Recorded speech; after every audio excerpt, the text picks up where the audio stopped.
Protagonistascalorifrio.com, el podcast con las entrevistas clave del sector de las instalaciones y la construcción sostenible.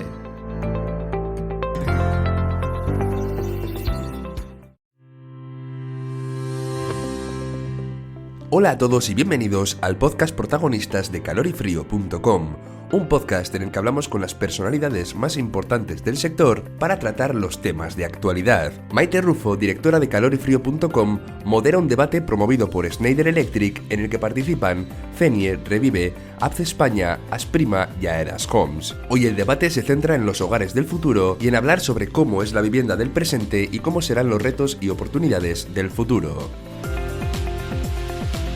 Es para mí un placer estar aquí con 5 expertos en el sector para hablar del presente y futuro de nuestras viviendas y cómo podemos afirmar o predecir qué pueden ser estas viviendas, qué cambios están ya y qué cambios vamos a vivir. Y sin más dilación pasamos a presentarnos cada uno. Diego, por favor. Hola, buenos días. Soy Diego de María, soy el director de sostenibilidad de Aedas Homes y nada, es un placer poder estar hoy con vosotros en esta charla. Encantada, gracias Diego. Raúl. Pues nada, buenos días. Mi nombre es Raúl Alonso, soy arquitecto, especialista en temas relacionados con ecología urbana y rehabilitación bioclimática y regeneración urbana también de la ciudad.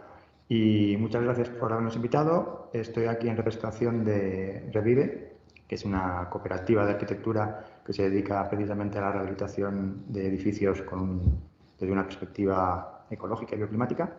Y nada, espero que os interese lo que hablemos aquí ahora. Muchas gracias, Raúl. Angélica. Hola, ¿qué tal? Buenos días. Mi nombre es Angélica Tarrasa. Yo soy responsable del canal de promotoras inmobiliarias y arquitectos de Schneider Electric y es un placer estar aquí hoy. Muchas gracias, Angélica. José Antonio.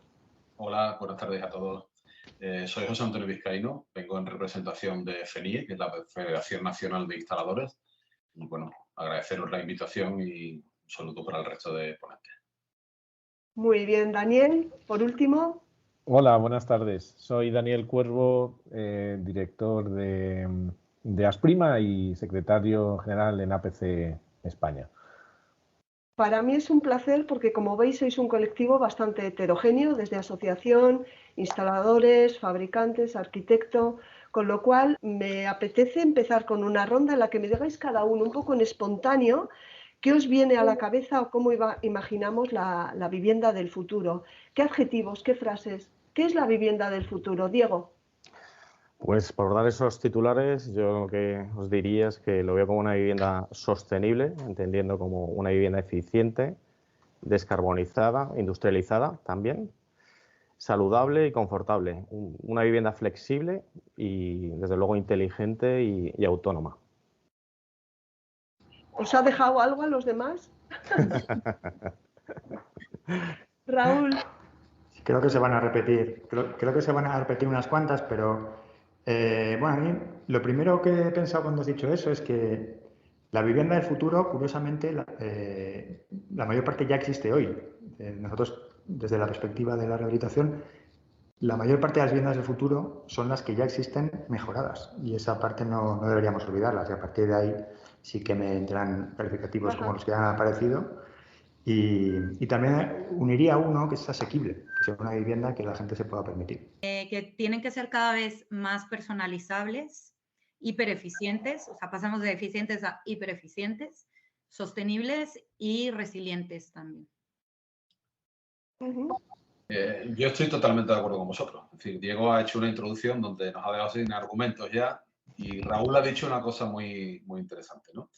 Yo creo que la vivienda del futuro ya se comenzó a construir hace muchos años. Yo creo que se ha avanzado mucho en los 10 últimos años, sobre todo en la calidad de los materiales y en la prioridad en cuanto a renovación de aire, en fin, a todo lo que es mejorar la habitabilidad de la vivienda. Pero yo creo que, sobre todo, en los últimos años ha cambiado la prioridad con respecto a cómo diseñamos una vivienda eficiente, ¿no? Hace unos años, cuando hablamos de domótica, que ya el término domótica ha desaparecido de nuestro lenguaje diario, hablábamos de seguridad, confort, seguridad y eficiencia energética, ¿no? Y yo creo que hoy esos términos se han invertido para poner la eficiencia por delante de todo lo demás, ¿no? Entonces yo creo que estamos, digamos, perfilando lo que ya venimos haciendo desde hace mucho tiempo, ¿no? Esa es mi opinión. Daniel. Bueno, suscribiendo todo lo que aquí se ha dicho, por añadir algo o ampliar alguna de las cuestiones, desde mi punto de vista, será una vivienda más conectada con el usuario cuando no esté, y sobre todo inteligente y autosuficiente energéticamente, y inteligente porque se va a adaptar un poco a la vida de su usuario, porque va a tener mucha información, ¿no? Entonces, en ese sentido, va a hacer la vida más fácil al usuario, va a ser autosuficiente energéticamente y va a optimizar mucho el consumo de la energía en base al tipo de vida que lleven los usuarios. Y también estoy de acuerdo en que esto no solamente tenemos que pensar en vivienda nueva, sino también en el parque edificado, que es donde tenemos el reto de transformar y convertir el hogar del futuro a lo que ya se ha edificado años atrás, ¿no? Habéis dado muchas claves. A mí me gustaría en esta conversación ir avanzando sobre esas claves, ir profundizando un poquito, ¿no? Incluso explicar términos que igual mucha gente todavía no comprende bien. Hay otros más evidentes. Por empezar un poco hablando de conectividad, ¿qué es la conectividad para cada uno? Son como 3 preguntas en una, ¿no? Pero ¿qué es para cada uno, tanto profesional como personalmente? ¿Cómo la vivís? En positivo, en negativo, en qué parte es positivo, en qué parte es negativo, y si habrá más conectividad, en qué se plasmaría, ¿no? Entonces, empezando igual por la primera, ¿qué es la conectividad para cada uno de vosotros? Si os parece, vamos en el orden que estamos hablando, porque así pues todos sabemos más o menos el orden de intervención. Diego. Pues la conectividad relacionada un poco con lo que es la edificación, yo sí que la veo más vinculada, digamos, de 3 maneras. Una conectividad usuario con la propia vivienda, una conectividad del edificio de la vivienda con lo que es la ciudad, y una futura conectividad que estará por llegar de conectar esos edificios también con las diferentes administraciones, ¿no? Para que puedan disponer de una base real de datos, sobre todo pues, de consumos energéticos, pues que a día de hoy estamos manejando pues, en base a calificaciones energéticas, ¿no? que se basan en simulaciones, y para tener realmente datos veraces, digamos, de lo que son los consumos de los edificios, ¿no? Yo es lo que veo como la conectividad, lo veo de esas 3 maneras, no solo limitado, digamos, a lo que puede ser usuario con la vivienda, que es algo que ya estamos viviendo, sino que también el edificio se pueda conectar con lo que es la ciudad, las Smart Cities, ¿no? Que también se están ya comentando, y lo que es la conectividad del edificio con la administración, ¿no? Para reportar datos de cuáles son los consumos reales de los propios edificios. Raúl, ¿añadimos algo a Diego? Sí, Diego nos abre el camino, nos lo abre muy bien. Entonces ahí a los demás nos lo pone más fácil porque ya solo tenemos que poner algún matiz. Hoy te ha tocado, Diego. Algún matiz. La siguiente pregunta cambiamos el orden, sí.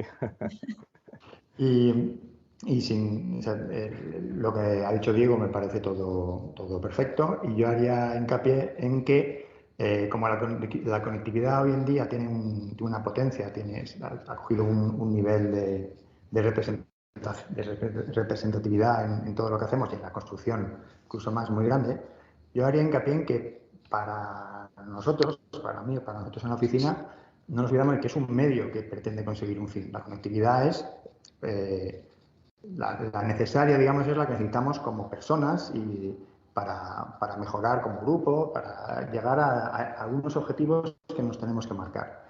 Y no nos queremos nunca olvidar de eso, que lo importante es los objetivos que queramos conseguir con esa conectividad, porque a veces parece que la propia conectividad es la protagonista y no lo vemos desde esa perspectiva.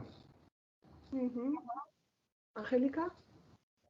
Bueno, para mí hablar de conectividad necesariamente es hablar de IoT y de todo lo que nos ha cambiado, ¿no? En nuestras vidas, el poder del Internet y lo que esto implica, ¿no? Que muchos dispositivos puedan hablarse entre sí, un poco para facilitar lo que avanzaba Daniel, ¿no? Poder hacer de una manera automática, adaptar, pues, por ejemplo, nuestros horarios en función de las rutinas, o cambiar, por dar ejemplos, la climatización en función de nuestras necesidades, optimizar la energía en función de las horas, en fin, es aprovechar todo el poder de la tecnología para hacer nuestra vida más sencilla, y todos esos datos, ¿no? Para poder tomar mejores decisiones en todos los aspectos.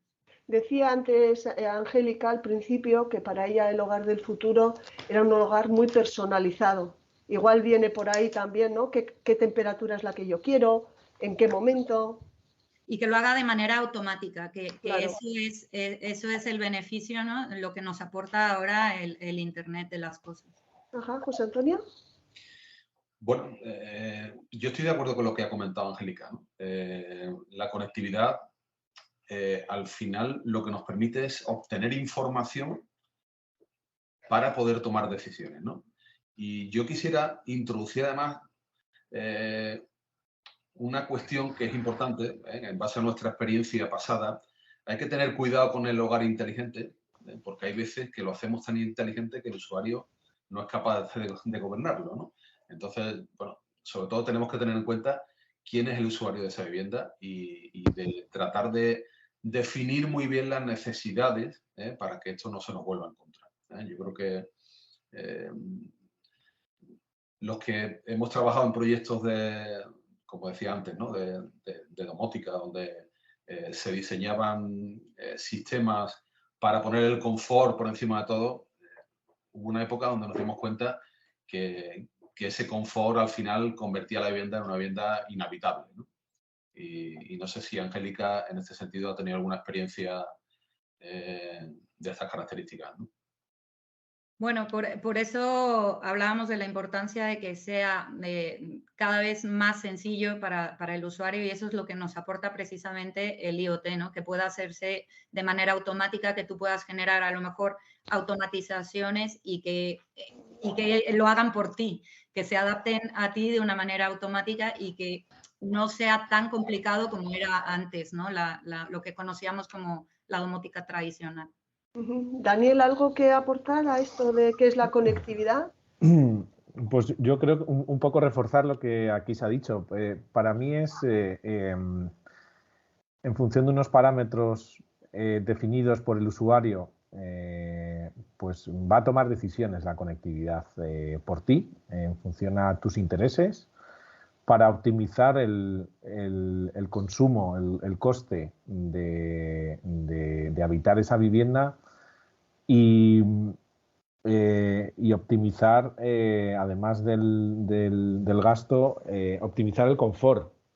Siempre he pensado para que tengas el máximo confort y el menor coste por ese confort, ¿no? Y evidentemente todo tiene que ser muy fácil para que el cliente y el usuario, en este caso, lo pueda llevar a cabo, independientemente de su conocimiento en tecnología o que esté más o menos acostumbrado a estas soluciones digitales, ¿no? De conectividad, que al final son las que van a hacer por ti, en función de tu tipo de vida.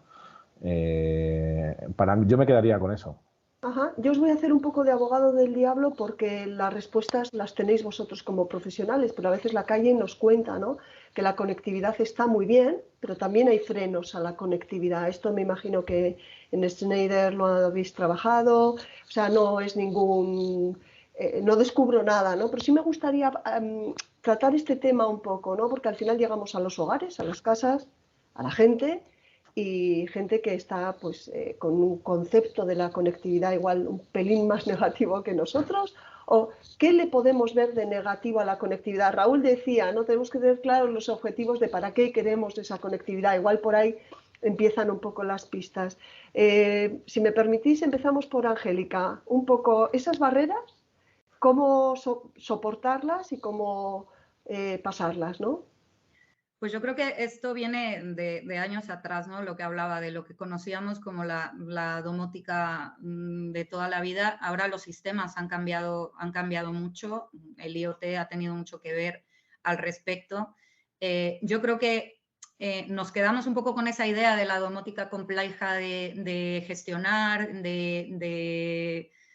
que tenías casi que hacerte un manual para poder controlar la vivienda porque no era autónoma. O sea, yo creo que aquí pasa por trasladar precisamente al usuario final que no nada más se trata de un elemento de lujo, sino que aporta mucho valor en términos de eficiencia, de sostenibilidad y que eso en definitiva se traduce, por ejemplo, en la factura eléctrica, que yo creo que en los tiempos que tenemos hoy en día es muy importante, no solamente por la parte de sostenibilidad y los retos que tenemos, sino lo que impacta directamente al usuario final, y eso creo que es labor de todos como sector, el hacérselo llegar al usuario final.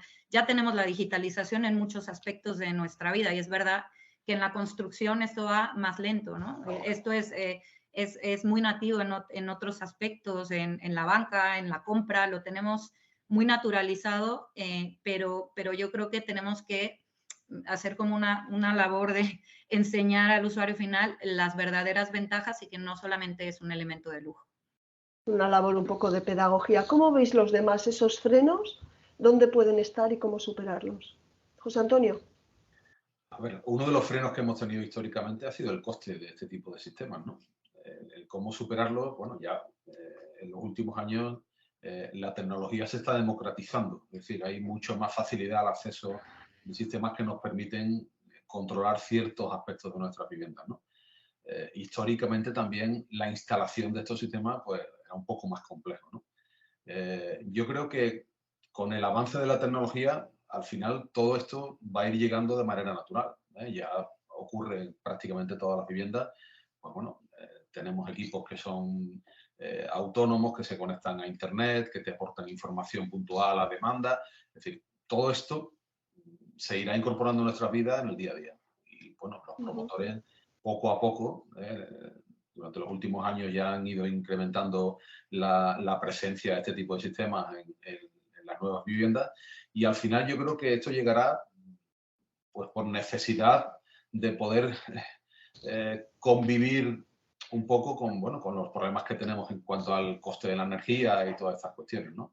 Es decir, hay que optimizar el consumo, hay que también tener en cuenta que todo esto nos aporta seguridad, no solo en el ámbito de la seguridad personal, sino en el ámbito, bueno, pues, de controlar que en un momento determinado, si hay una inundación, podamos tener alarmas que nos permiten saber qué está ocurriendo en nuestra vivienda si no estamos ahí.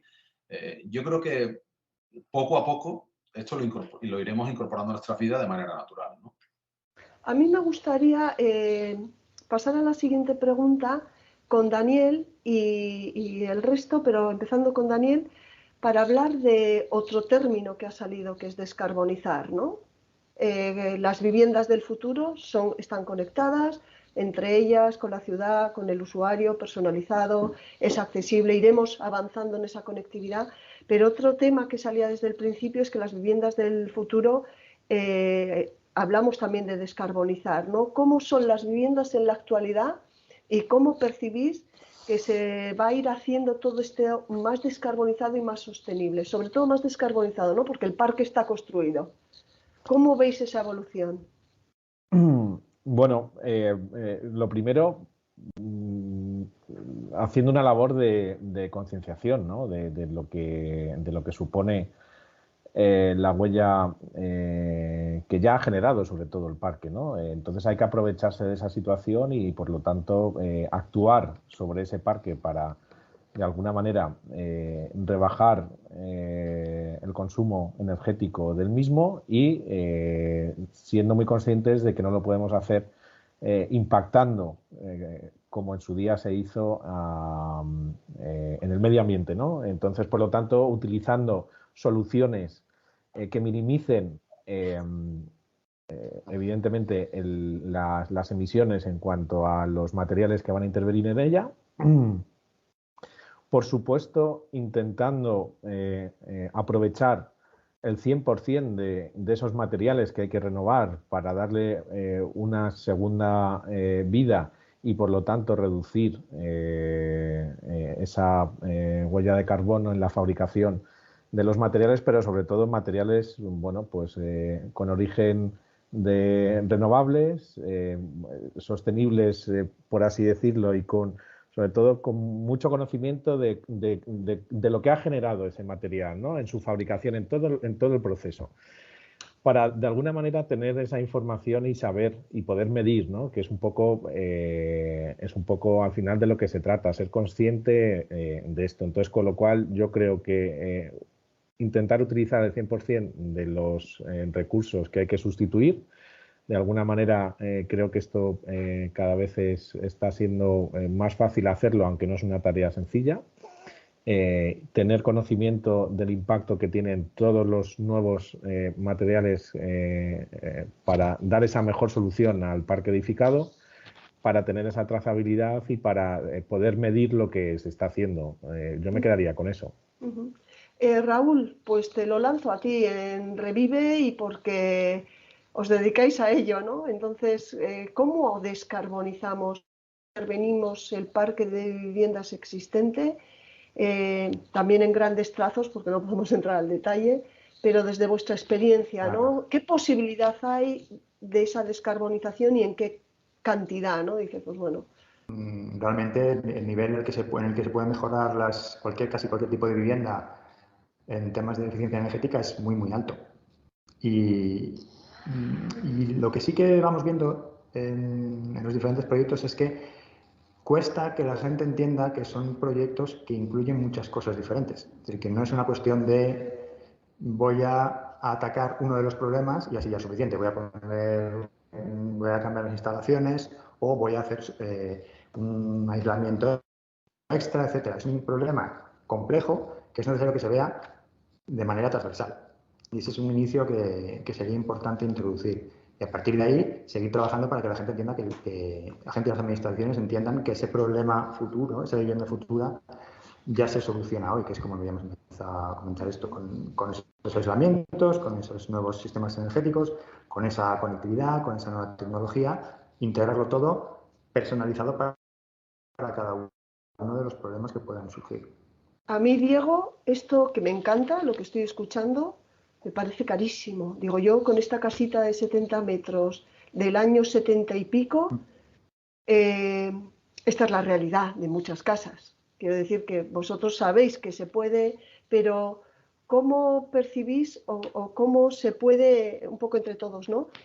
Dar pinceladas de, es posible, no sé, una intervención en aislamiento con una en tal y una en tal, y eso ya es eficiencia energética o lo hace más sostenible. ¿Cómo lo veis?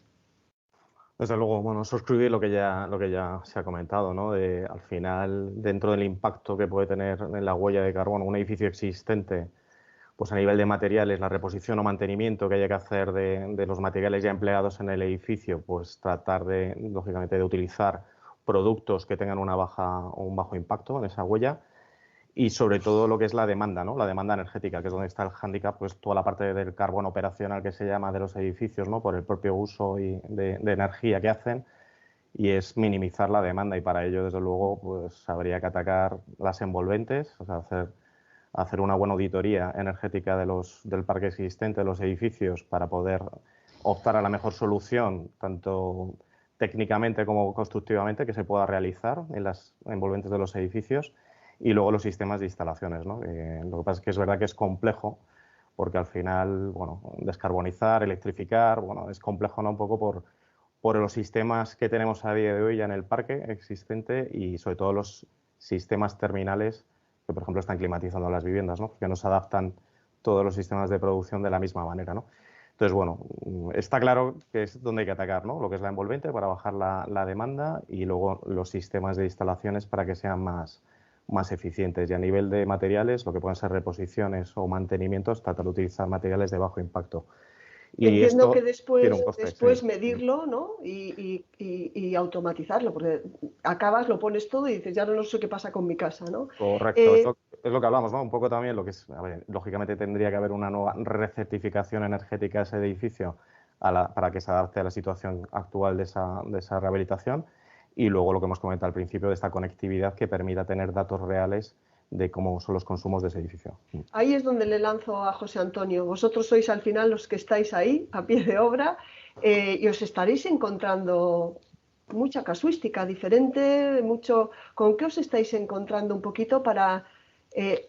entiendo que el usuario te estará demandando igual, pues quiero ahorrar energía porque me cuesta mucho la luz, pero cuando vais a hacer ese tipo de vivienda más sostenible, ¿con qué os encontráis, José Antonio? Bueno, esto que estamos comentando, hemos entrado de pleno en el programa de rehabilitación de vivienda vigente que tenemos en este país, ¿no? Yo creo que tenemos una oportunidad histórica para llevar a cabo esto que estamos diciendo. Lo que nos estamos encontrando hoy, que bueno, que ya hemos empezado antes, Daniel hablaba de dónde están los fondos, al menos aquí en Andalucía, el plan Ecovivienda es una realidad, ¿no? Y las subvenciones, bueno, estamos en fase incipiente, pero bueno, están ahí, ¿no? Es decir, que ahora nos toca a los que estamos aquí, a toda la gente que estamos aquí, hacer que esto sea una realidad y realmente lleguemos a éxito, llevemos a éxito todo este programa, ¿no?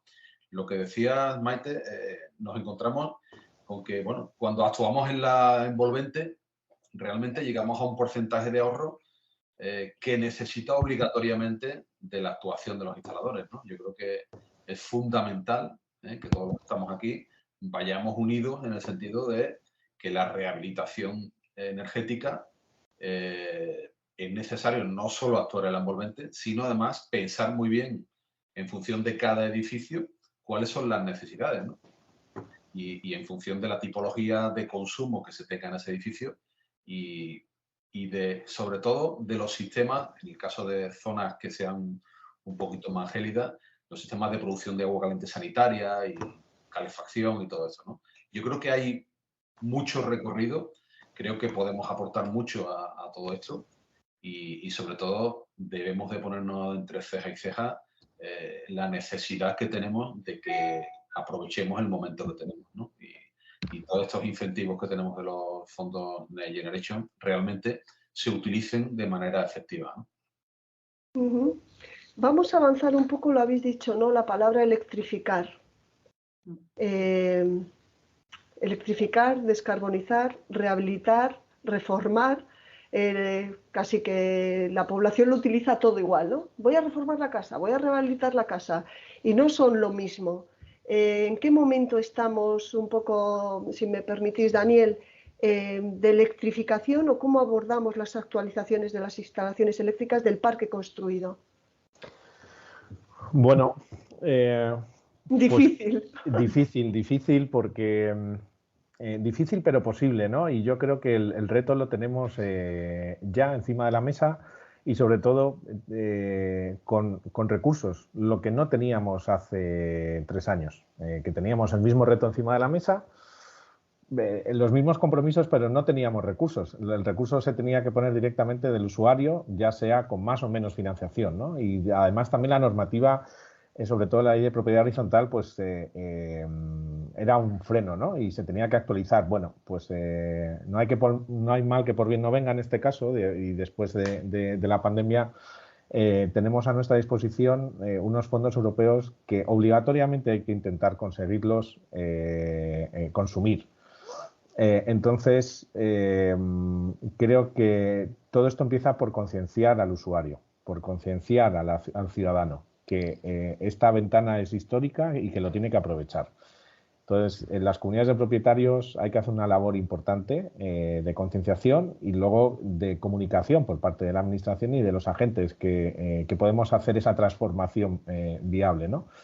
Es un momento también histórico para generar una industria o un sector de la rehabilitación profesionalizado con empresas que ya tienen experiencia y equipos en gestionar muchas de ellas pues rehabilitaciones integrales y proyectos nuevos. También se están planteando meterse como industriales en esto, ¿no?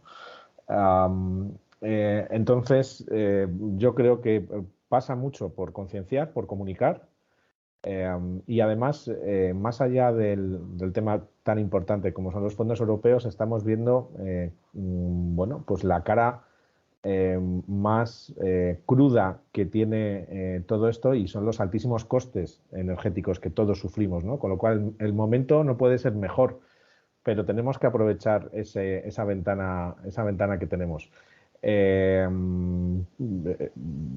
Yo creo que el consumidor cada vez está mucho más acostumbrado bueno, pues a esa sensibilidad en todo lo que consume, y la vivienda tiene que ser su principal preocupación en ese sentido, ¿no? Parece que somos muy sensibles a un electrodoméstico o a una solución determinada, lo que supone una calificación energética para ese bien de consumo, pero no para la vivienda, ¿no? La vivienda parece como que es ajena a esta cuestión, y tiene que ser todo lo contrario. Primero tenemos que empezar por la vivienda y hay que aprovecharlo. Yo añadiría una cuestión más, Maite, a la que has comentado: regeneración urbana. Ha habido una un término que ahí ha faltado, que creo que también hay que ponerlo encima de la mesa y hay que empezar a hablar, ¿no? Porque la administración tiene que empezar a conocer que todo esto es posible también, si dan el paso de hacer una normativa que permita regenerar barrios, y creo que todo pasa por ahí. ¿Pensáis que el usuario final puede ser que aborde menos el tema de su vivienda o la rehabilitación de su vivienda porque piensa que es muy caro? Que todavía piensa, bueno, es más fácil comprarme una tostadora nueva que ponerme a pensar en la casa. Es que en la casa no, si estoy pagando la hipoteca, o sea, ¿pensáis que es una bola demasiado grande, como cuando se te pone la carne que no puedes, ¿no? Si me permitís. Pues entre eso y todo lo que conlleva, ¿no? Hablando de los fondos, por eso aquí me parece súper importante lo que comentaba también Daniel, de contar con profesionales que te acerquen y te faciliten el proceso. Aquí, por ejemplo, cobra importancia los agentes rehabilitadores, ¿no? Que en un ecosistema residencial tan difuso, que es tan difícil de llegar a las comunidades de vecinos, pues yo creo que profesionales que sean cada vez más transversales, que conozcan de todas las verticales, que conozcan de clima, de gestión energética, me parece súper importante. Y hablando de electrificación, bueno, primero estar conscientes del impacto, ¿no? Lo que también comentaba Daniel. Solo el sector residencial es responsable del 34% de las emisiones de carbono. Y no podemos hablar de descarbonizar sin hablar de eficiencia energética, porque la energía actualmente es responsable del más del 80% a nivel mundial, porque se genera precisamente con combustible fósil. Entonces, tenemos que sustituir y eliminar esta dependencia, y esto pasa por electrificar, lo estamos viendo ya con las placas solares, con el vehículo eléctrico, pero electrificar, no electrificar sin más, ni simplemente hacerlo de una manera responsable y con estas herramientas que te permitan converger, ¿no? Entre la digitalización y la electrificación, es como verdaderamente podemos hacer las viviendas más sostenibles. Raúl. Pues hombre, es que has mencionado el quid de la cuestión, que es el dinero, ¿no? Es decir, siempre toda esta cuestión que decía Daniel, de hablar con las comunidades, intentar que lo entiendan, la mitad de nuestro tiempo quizá es ir a visitar comunidades para contarles lo que pueden hacer, cómo pueden conseguirlo, pero siempre nos encontramos con un problema que es similar, es que se tienen que poner de acuerdo entre ellos, gente que no tiene unas relaciones, no se conocen especialmente, sencillamente viven juntos y van a tomar una decisión muy importante para su bolsillo y no tienen seguridad, tanto incluso a veces, ahora ya no está ocurriendo, pero al principio había ayudas que se concedían y a veces no se recibían, ¿no? Y todo ese miedo de llevar adelante un proyecto potente como es la rehabilitación de un edificio de viviendas que tiene un coste alto, eso a la gente siempre le pone mucho en alerta. Y conseguir que las ayudas realmente les den esa seguridad de que van a poder recibirlas sin problema, que no tengan que adelantar dinero o demasiado dinero, eso es clave para que se animen. Porque si fuera a título individual, nos pasa muchas veces, hay una parte de la comunidad de vecinos está convencida de que hay que hacerlo, por nosotros lo haríamos ya, pero claro, está el del cuarto izquierda que no quiere y está parando la negociación porque tiene... Y ese problema es claro. Si ese problema se desanuda, el resto creo que entiendo que depende de la administración el que ese problema se disuelva. Bueno, sí, depende de cómo se piense en la cantidad de ayudas, por supuesto, o sea, de que realmente el dinero fluya, pero luego también de cómo sea el mecanismo que se define para que lleguen a las personas, porque si es farragosa la manera de presentarlo, si luego es muy largo, es muy largo el tiempo que tarda en darse ese dinero. Algunas de ellas tienes que empezar la obra en un tiempo, con lo cual no has recibido la ayuda, tienes que adelantar el dinero. Otras de ellas no. Entonces, todo José eso... Antonio, ¿querías intervenir? Sí, yo quería comentar que la ley ha cambiado recientemente. Es decir, cuando se quiere hacer una actuación, con la mayoría simple es suficiente. No hay que contar. Sí, me refería a que tienen amigos, digamos, o sea, hay grupos que se generan, entonces a veces se generan grupos que van para un lado o para otro, no que a título individual lo puedan pagar. Y a nivel de financiación, yo creo que hoy es fácil para una comunidad poder acceder a financiación, siempre y cuando sea una comunidad, evidentemente, que tenga en orden todos los pagos de sus recibos, ¿no? Es decir, hoy la comunidad tiene personalidad jurídica propia para que la consecución de un crédito que haga frente a la parte que no se subvenciona de una actuación se puede hacer de una manera muy sencilla. Y luego las ayudas van directamente a cada uno de los usuarios. Es decir, que hoy yo creo que el mecanismo es sencillo. Lo único que yo creo que debemos de transmitir un mensaje claro,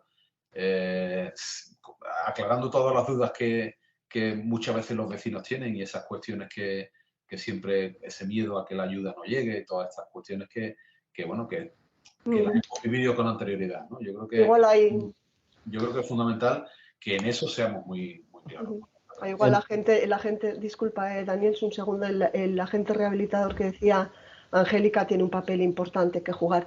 A mí me gustaría, antes de la siguiente pregunta, Diego, que nos comentes, porque creo que esto en construcción nueva debe ser diferente. Existe una demanda de conectividad, de vivienda sostenible, descarbonizada, con bajo coste en las facturas. Me imagino que ahora mismo en una promoción es totalmente diferente antes, donde, oh, qué bonito el sitio, ¿no? ¿Ha cambiado realmente esta demanda? Sí, desde luego. Cada vez más el cliente es más sensible, digamos, a estas medidas de sostenibilidad que puede recoger su vivienda. Y bueno, no hay que olvidar que ahora mismo, y ya lo hemos comentado, la crisis energética que estamos viviendo, bueno, pues es un factor clave que ahora mismo un cliente ve con claridad de que su vivienda tiene que tener una eficiencia energética máxima. Y eso el cliente ya lo ve a día de hoy. O sea, eso es una realidad. Los sistemas están preparados. Es verdad que la tecnología ha avanzado mucho. Se ha simplificado bastante. De esa domótica, como hablábamos inicialmente, ahora estamos hablando de unos sistemas que son manejables y, sobre todo, que son escalables, ¿no? Con soluciones como las que tiene, por ejemplo, Schneider, que al final son soluciones que permiten una escalabilidad de que, en función de lo que quiera el cliente, pues a lo mejor simplemente quiere gestionar determinadas cosas, como puede ser la climatización o lo que es encendido de luces, puede ir incorporando cada vez más cosas, ¿no? Y lo que está por llegar, ¿no? Como los electrodomésticos. Pregunta directa. Sí. ¿Se actúa según marca el máximo o en los mínimos del CTE o se va más allá? Pues, por ejemplo, a un ahorro de agua, una domótica integrada, bueno, no digamos domótica, pero un IoT, es verdad que la Internet de las cosas ha cambiado muchísimo todo esto. ¿Se va a máximos, se va a mínimos? ¿Cómo se está construyendo ahora mismo? Desde luego tienes una normativa que, como dices tú, te marca esos mínimos. En nuestro caso siempre superamos o tratamos de superar esos mínimos y dar más y, sobre todo, estar adelantados a lo que está por venir, ¿no? Al final las normativas están también por venir. Ahora mismo nos están hablando de límites de huella de carbono en los edificios, pero llegará. Estamos hablando también de los reglamentos europeos de taxonomía y, bueno, pues cómo nos van a afectar y cómo vamos a tener que reportar las compañías y las promociones, cómo se van a gestionar. Está el tema del agua, por ejemplo, en España, que somos un país que puede llegar a tener escasez de agua. Con lo cual, al final, todo esto es irremediable que se esté incluyendo ya en las promociones, porque aunque no te lo pida una normativa, ya se está haciendo, por lo cual superas, digamos, lo que te marca la normativa. Claro. Daniel, que querías intervenir. Completamente de acuerdo con Diego. Yo creo que en términos generales se está yendo a más, y lo hemos visto como desde el año 2015-2016 que se empieza otra vez la actividad de la promoción inmobiliaria en España, pues cómo cumpliendo rabiosamente ese código técnico, pues la calificación energética de los edificios era una B, y cómo desde hace ya varios años pues estamos viendo que la mayoría de la oferta en vivienda nueva pues es una A, ¿no? Cuando la normativa, si la cumples, es un escalón por debajo. Volviendo un poco al tema de la rehabilitación, y no por abrir un melón que ya estaba cerrado con la pregunta anterior, pero No hay yo creo problema. que esas ayudas tendríamos que plantearnos por qué las tenía que recibir el vecino. Si al final es para pagar a la empresa que ha ejecutado ese proyecto de rehabilitación, y por qué no somos más prácticos y le pedimos a la administración que la comunidad de propietarios, una vez esté ejecutado el proyecto, si se realiza el pago completo de la ayuda a la finalización, pues que directamente vaya a la empresa que ha gestionado o que ha ejecutado esto, o que ha liderado ese proyecto llave en mano, como lo llaman en el ministerio, ¿no? Y luego otra cuestión básica para intentar que esto tenga un efecto multiplicador y que las ayudas se puedan aprovechar al máximo en esta ventana, que es que las actuaciones de rehabilitación sean por declaración responsable, y que no esperemos, porque actuar en fachada, actuar en cubierta, esto requiere de una licencia, y otra vez nos enfrentamos a un cuello de botella terrible que no nos podemos permitir el lujo de sufrir cuando tenemos una ventana de oportunidad tan estrecha, que sabemos que las fechas de momento no se han ampliado para esto, ¿no? ¿Estáis de acuerdo con Daniel? Sí, yo quizás en la segunda cuestión sí, quizás en la primera, os hablo de mi experiencia aquí en Andalucía. En Andalucía, la Junta de Andalucía va a pagar el 50% previo al inicio de la actuación y el 50% al final. Es decir,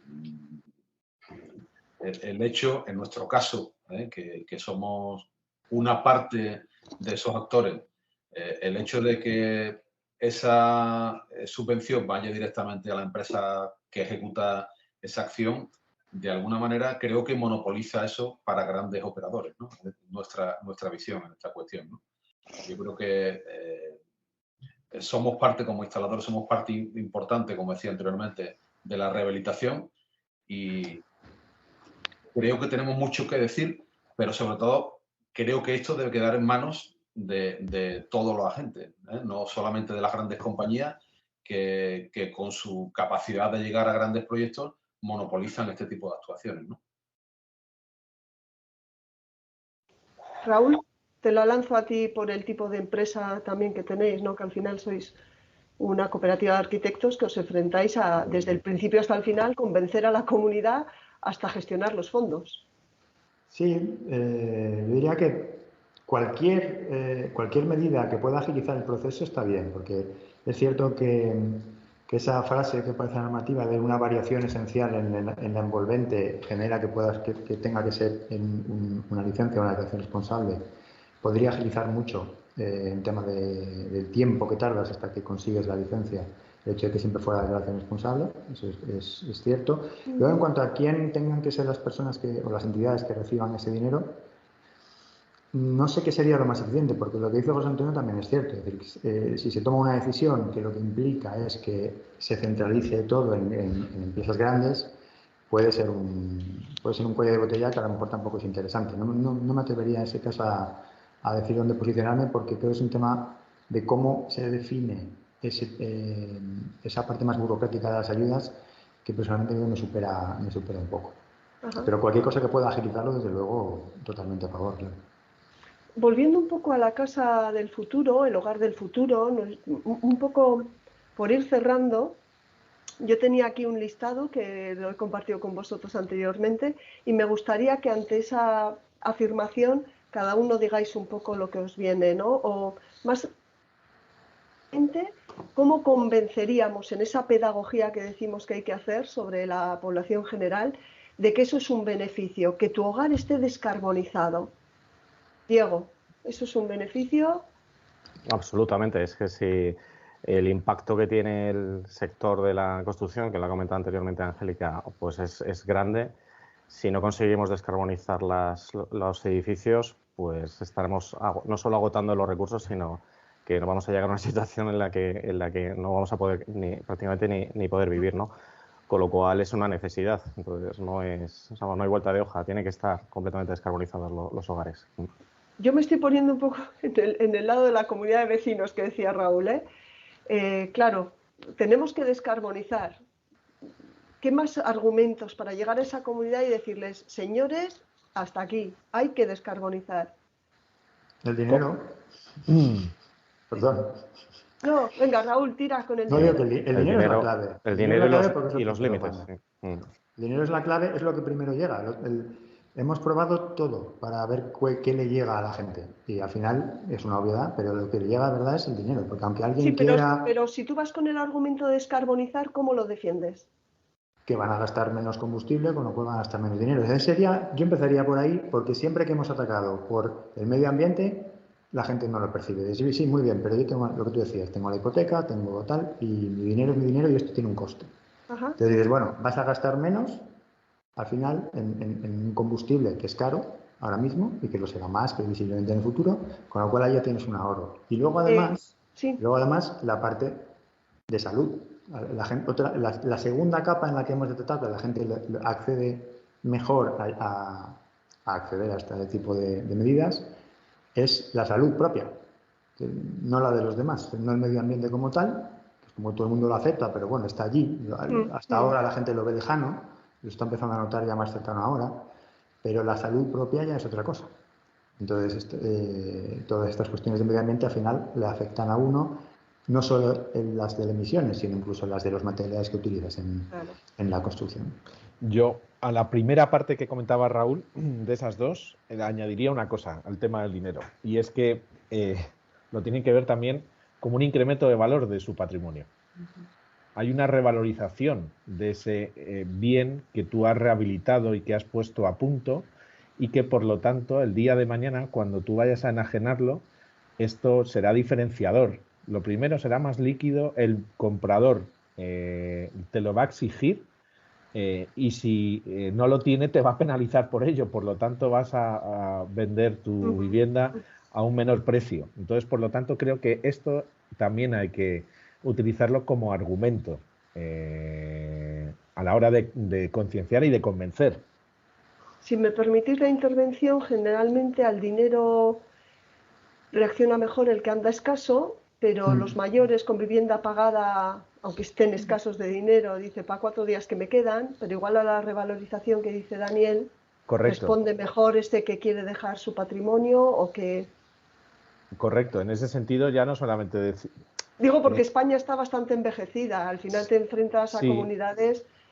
Hay que hacer ver que si le dejas algo a quienes tienes por debajo, a tus hijos o a quien sea, pues es una manera inteligente de dejarle un bien pues actualizado, y que por lo tanto es un añadido que va a suponer, bueno, pues yo creo que un elemento muy diferenciador y que económicamente se puede cuantificar, y creo que en ese sentido también merece la pena que la gente yo creo que más ahí mayor... hemos convencido a la comunidad, ahí la tenemos convencida, pero ¿y si le hablamos de, mira, es un hogar que no tenga dependencia energética fósil? ¿Esto a qué les suena? Diego, José Antonio, Angélica. Pues, a ver, yo suscribiendo un poco lo que dijo Diego, ¿no? Yo insistiría en que es el único camino. Tenemos un objetivo muy claro para 2050 que hay que alcanzar. Yo creo que también nosotros somos muy optimistas en cuanto a qué tan sensibilizada está los españoles en general. De hecho, en una encuesta que hicimos a nivel europeo, resulta que los españoles somos los más sensibles en cuanto a temas de sostenibilidad. Entonces, yo creo que por ahí hay mucho por donde hacer.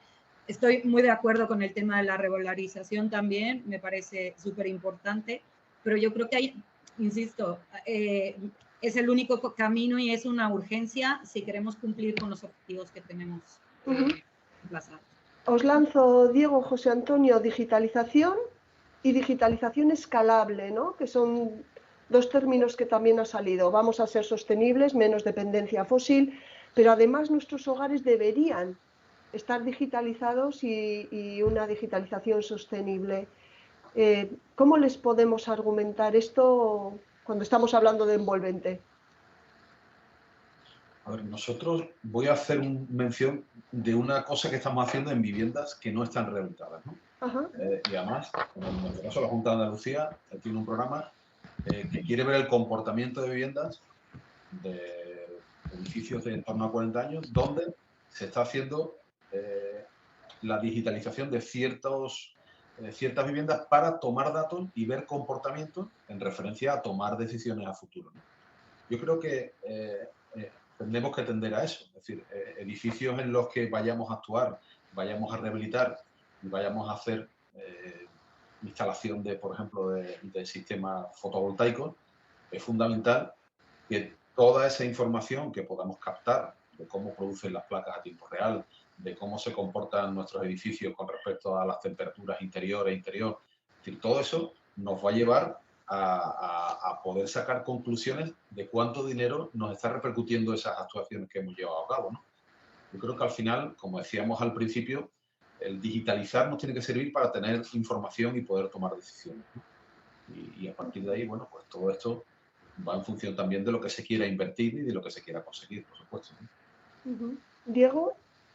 Bueno, suscribir lo que acaba de decir José Antonio. Al final la digitalización es el medio para poder disponer de la información necesaria que te permita luego poder actuar en consecuencia, ¿no? Hace falta disponer de esos datos y bueno, disponer de esa tecnología que te permita tener los datos del funcionamiento real de tu vivienda o de tu edificio para adaptarlo a la máxima optimización, ¿no?, energética. Por lo cual, bueno, es un medio necesario para poder disponer de la información. Me gustaría cerrar un poquito con que me contéis para vosotros, que estáis en el día a día de las instalaciones, de la eficiencia, de la medición, de la electrificación, de la construcción, ¿cuál es la siguiente emergencia, ¿no? Porque, insisto un poco, tenemos desde hacer una simple envolvente, pasando por cambiar todas las instalaciones, instalar los sistemas de medición y de control y digitalizar esa vivienda en la rehabilitación o en las nuevas.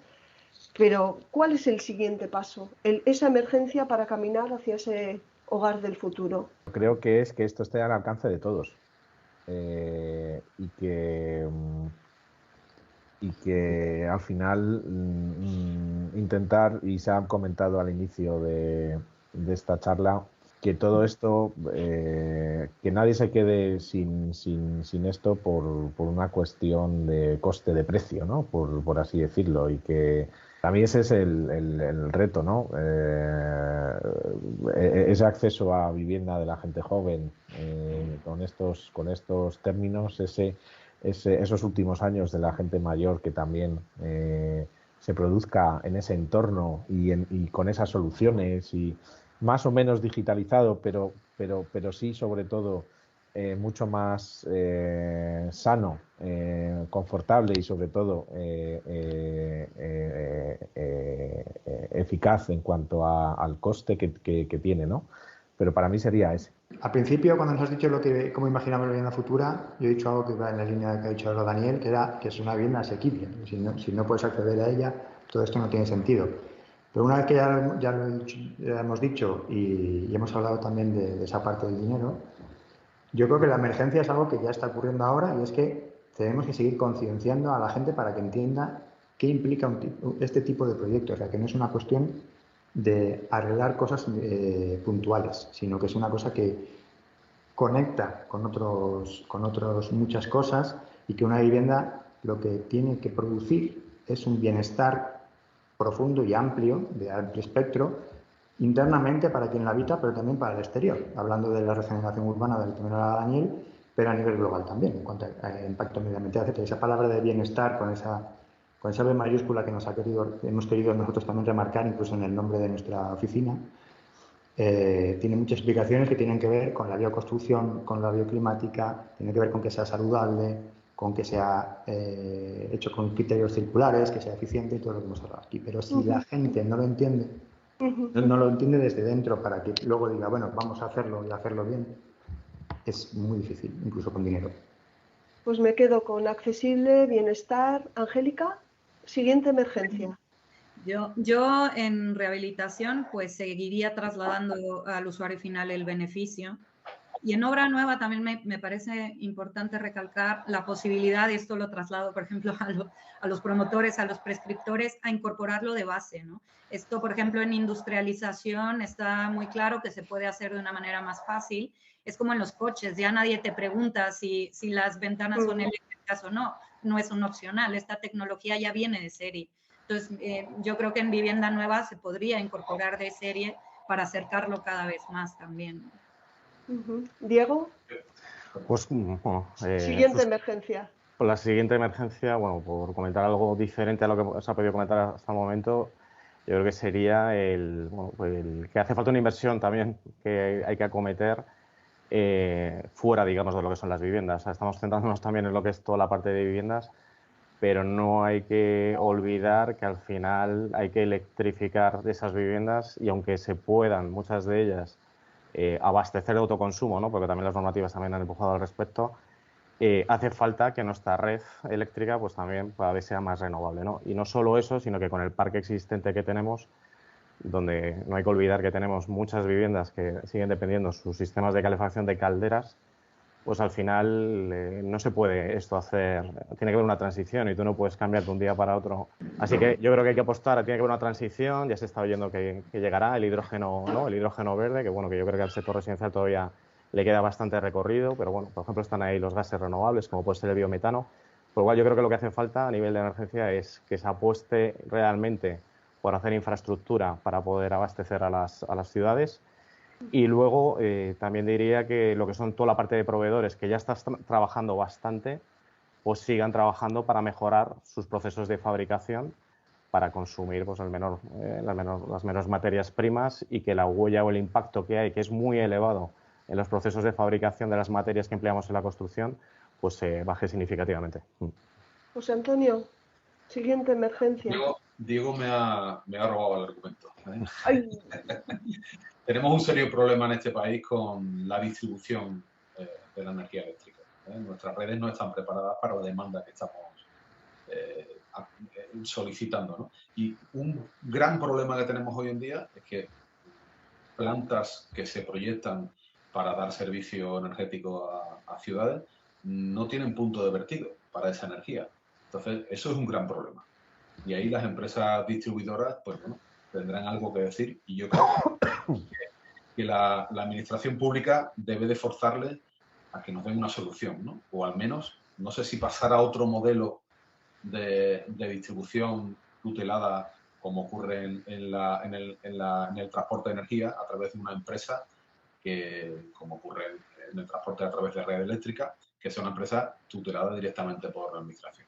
Esa es una de las cuestiones que yo creo que deberíamos de abordar en el futuro, porque no me imagino una ciudad con las infraestructuras actuales y con 100.000 vehículos eléctricos que tienen que cargar a diario, ¿no? Eso es un serio problema, ¿no? Y hay que cambiar nuestro modelo de producción energética. Eso por un lado. Y por otro lado, me gustaría también, volviendo un poco a lo que hemos hablado de rehabilitación, yo creo que deberíamos de irnos de aquí con el objetivo de transmitir a la sociedad que cada edificio residencial debería tener su libro de edificio. ¿Perdón? Su libro de edificio, ¿no? Porque eso nos va a permitir saber en cada caso cómo tenemos que actuar, qué posibilidades hay y, sobre todo, saber de dónde se parte, ¿no? Yo creo que eso es fundamental, ¿no? Y hoy por hoy está primado al 100% con estos fondos que estábamos comentando, ¿no? Y es un paso previo para decidir qué hacemos posteriormente. Por lo tanto, yo creo que eso está al alcance de todo el mundo y podría levantar una demanda mucho más importante de la que inicialmente tenemos como punto de partida. A mí me gustaría, si estáis de acuerdo, uniendo un poco la frase, ¿no? Que el futuro de los hogares puede ser presente porque la tecnología está, los profesionales están y la oportunidad de financiación está. O hay que hacer un poco de pedagogía, insistir y aprovechar, como decía Daniel, esta ventana de oportunidad que tenemos. Así que muchísimas gracias a todos por este tiempo, este ratito que a mí se me ha hecho muy corto. Gracias, Diego. Bueno, muchas gracias a vosotros y a todos. Raúl, muchas gracias. Lo mismo digo. Daniel. Gracias a todos y ha sido un placer compartir esta hora con estos compañeros de tertulia. Muy bien, José Antonio, muchas gracias. Muy bien, muchísimas gracias a todos y bueno, orgulloso de haber podido compartir con vosotros estos momentos. Angélica, igualmente, muchísimas gracias. Muchísimas gracias también, encantada de estar hoy aquí con todos ustedes. Perfecto.